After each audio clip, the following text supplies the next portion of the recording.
నమస్తే మేడం. నమస్తే అండి.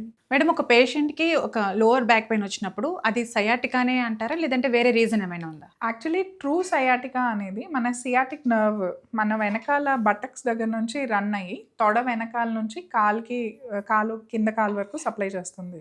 సో సయాటిక్ నర్వ్ ఎప్పుడైతే ఇరిటేట్ అవుతుందో అది ట్రూ సియాటికా. ట్రూ సయాటికాకి most common reason piriformis syndrome. మన బటక్ పెద్ద గ్లూటియస్ మాక్సిమస్ మజిల్ కింద పైరిఫార్మిస్ మజిల్ అన్ని 2 హెడ్స్తో ఉంటాయి అనమాట. ఇలా 2 వి షేప్లో ఉంటుంది ఆ మజిల్. మన ఫైన్ మూమెంట్స్కి చాలా హెల్ప్ చేస్తుంది. మన సయాటిక్ నర్వ్ అనేది ఆ 2 పైరిఫార్మిస్ మజిల్ హెడ్స్లో నుంచి వెళ్తుంది అనమాట.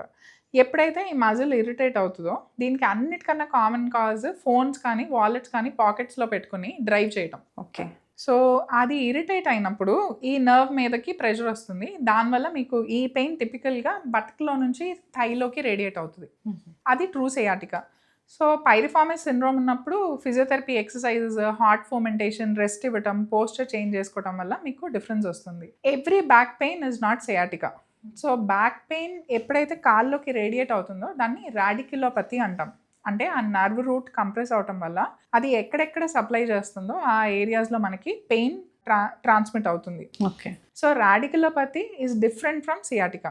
మీ సియాటిక్ నర్వ్ ఇరిటేట్ అయినప్పుడే అది true sciatica. Most common reason piriformis syndrome దానికి. కానీ రాడిక్యులోపతి అనేది ఏదైతే రూట్ మీకు లోవర్ బ్యాక్లో పెయిన్ వచ్చి అది కుడికాల్లోకో ఎడమకాల్లోకో వెళ్తుంది. కొంతమందికి తొడ వరకే వస్తుంది, కొంతమంది మోకాల నుంచి యాంకిల్ వరకు వస్తుంది. అంటే L5S1 డిస్క్ ఉందనుకోండి మీకు, ఇప్పుడు లంబార్ స్పైన్లో 5 L1 2 3 4 5 ఇక్కడ నుంచి సాక్రల్ స్టార్ట్ అవుతుంది మీది. ఓకే. అంటే కింద ఇది మన టెయిల్ బోన్ ఫార్మేషన్ స్టార్ట్ అవుతుంది. సో ఈ రెండిటి మధ్యలో ఉన్న డిస్క్ ప్రొట్రూడ్ అయినప్పుడు మీకు అట్లా నడుములో కూడా నొప్పి ఉండకపోవచ్చు, కానీ మోకాల నుంచి యాంకిల్ వరకు నొప్పి గుంజుతుంది. ఓకే. దానికి చాలాసార్లు ఏమనుకుంటారు, నీ పెయిన్ స్టార్ట్ అవటం వల్ల ఆ కాల్లో అక్కడ నొప్పి వస్తుంది అనుకుంటారు, కానీ కాదు. అట్లా రేడియేటింగ్ పెయిన్ ఉంది అంటే కనుక ఫస్ట్ ఆలోచించాల్సింది రూట్ కంప్రెషన్. ఓకే. L4-5 ఉందనుకోండి, ఇట్లా సియాటికా పెయిన్ లాగా వస్తుంది. అంటే మీకు బటక్లో నుంచి నీ వరకు బ్యాక్ సైడ్ ఆఫ్ ద థైలో పెయిన్ వస్తుంది. సో ఒక్కొక్క ఏరియాలో మీ రూట్ కంప్రెషన్ని బట్టి ఆ రాడిక్యులోపతి అంటే ఎక్కడి నుంచి ఎక్కడి దాకా నొప్పి వస్తుంది అనేది చేంజ్ అవుతుంది. ఎలా డయాగ్నోస్ చేస్తారు మేడం? లోవర్ బ్యాక్ పెయిన్తో వచ్చినప్పుడు ఫస్ట్ క్లినికల్ ఎగ్జామినేషన్ అంటే ఫిజికల్గా పేషెంట్ని ఎగ్జామిన్ చేసుకుంటాం. ఓకే. మీ లోవర్ బ్యాక్ పెయిన్లో ఇంకొక కండిషన్ సాక్రోఐలియాటిస్. అంటే ఇది ఇలియం, ఇది సాక్రమ్. ఈ 2 బోన్స్ మధ్యలో కూడా మీరు ఒక జాయింట్ చూస్తున్నారు. ఇది మన టిపికల్ జాయింట్ కాదు, అంటే మన ఎల్బో జాయింట్, నీ జాయింట్ లాంటి జాయింట్ కాదు. దీని మూమెంట్ కూడా లిమిటెడ్ ఉంటుంది, కానీ మన పెల్విస్ హిప్ ఏదైతే ఉందో దానికి ఆ మొబిలిటీ రావడానికి ఇది ఒక చాలా ఇంపార్టెంట్ జాయింట్. దీనికి కూడా ఆర్థరైటిస్ రావచ్చు. సో సాక్రోఐలియాటిస్ వల్ల కూడా మీకు పెయిన్ ఉండొచ్చు. సో దాన్ని ఎగ్జామిన్ చేయడానికి కొన్ని క్లినికల్ టెస్ట్ ఉంటాయి. అంటే కొన్ని మూమెంట్స్లో ఆ పెయిన్ ఎక్కువ అవుతుంది. అలాగే మీ లోవర్ బ్యాక్ కూడా మీరు స్టాండర్డ్ లెగ్ రేజింగ్ టెస్ట్ అంటాం. అంటే పడుకోబెట్టి మనం కాళ్ళు రేజ్ చేస్తుంటే కొంతవరకు లేపిన తర్వాత మనకి పెయిన్ ఎక్కువ అయిపోతుంది కాల్లో. సో దానివల్ల అది యూజువల్గా రాడిక్యులోపతిలో ఉంటుంది. ఓకే. ఇప్పుడు మీకు పైరిఫార్మిస్ సిండ్రోమ్ అని చెప్పాను సియాటికాకి. సో దానికి కూడా ఎగ్జామిన్ చేయడానికి టెస్ట్ ఉంటుంది. సో ఇలా క్లినికల్గా ఎగ్జామిన్ చేస్తే మనకు అర్థమవుతుంది అది డిస్క్ ప్రొలాప్స్ వల్ల నొప్పి వస్తుందా, లేకపోతే సాక్రోఐలియాక్ జాయింట్లో ప్రాబ్లం ఉందా, లేకపోతే పైరిఫార్మిస్ సిండ్రోమ్ లాంటిది ఏమైనా ఉందా అని. ఇది కన్ఫర్మ్ చేసుకోవడానికి చాలా convenient investigation MRI. Okay. MRI చేస్తే, ఎందుకంటే అది సాఫ్ట్ ఇష్యూస్ చూపిస్తుంది మనకి, అంటే మజిల్ ఇష్యూ చూపిస్తుంది. ప్లస్ మనకి రూట్ కూడా ఎలా ట్రావెల్ అవుతుంది, ఎక్కడ కంప్రెస్ అవుతుంది, సాక్రోఐలియాక్ జాయింట్ చూడటానికి ఇవన్నీ కూడా మనకి హెల్ప్ చేస్తుంది అనమాట. ఓకే. సో మన ఫస్ట్ క్లినికల్ ఎగ్జామినేషన్ చేసుకుని మనం బోని కూడా ఉండొచ్చు కదా.